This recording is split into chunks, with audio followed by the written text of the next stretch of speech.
The Messenger's Speech from Samson Agonistes by John Milton.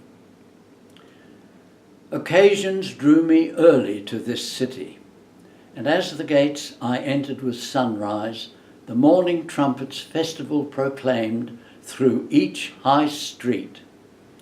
Little I had dispatched, when all abroad was rumoured that this day Samson should be brought forth to show the people proof of his mighty strength in feats and games. I sorrowed at his captive state, but minded not to be absent at that spectacle. The building was a spacious theatre, half round on two main pillars vaulted high, with seats where all lords and each degree of sort might sit in order to behold. The other side was open, where the throng on banks and scaffolds under sky might stand.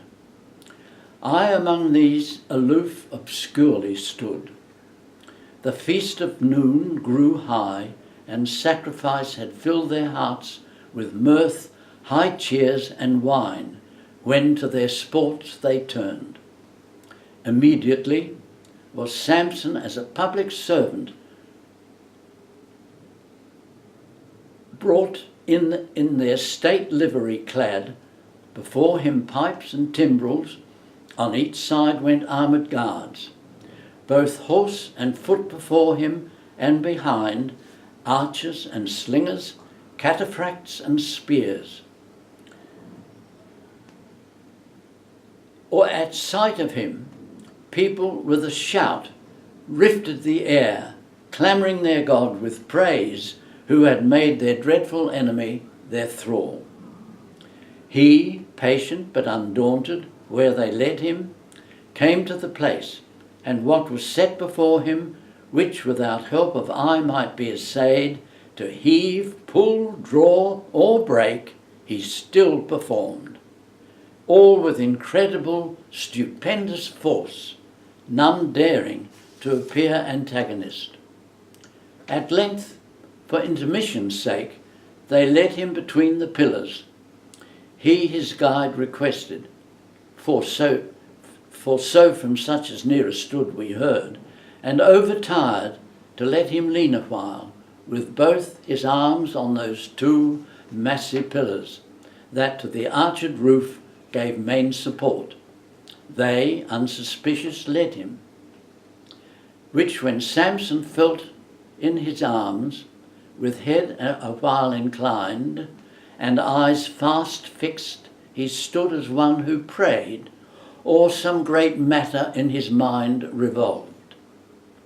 At last, with head erect, thus cried aloud, "Hitherto, lords, what your commands imposed I have performed, as reason was obeying, not without wonder or delight, behold. Now, of my own accord, such other trial I mean to show you my strength yet greater, as with amaze will strike all who behold." This uttered, straining all his nerves, he bowed, as with the force of wind and waters pent, when mountains tremble, those two massy pillars, with horrible convulsion, he tugged, he shook, till down they came, and drew the whole roof after them with burst of thunder upon the heads of all who sat beneath. Lords, ladies, captains, councillors, or priests, their choice nobility and flower, not only of this, but each Philistine city round, met from all parts to solemnize this feast. Samson, with these immixed, inevitably pulled down the same destruction on himself. The vulgar only escaped, who stood without.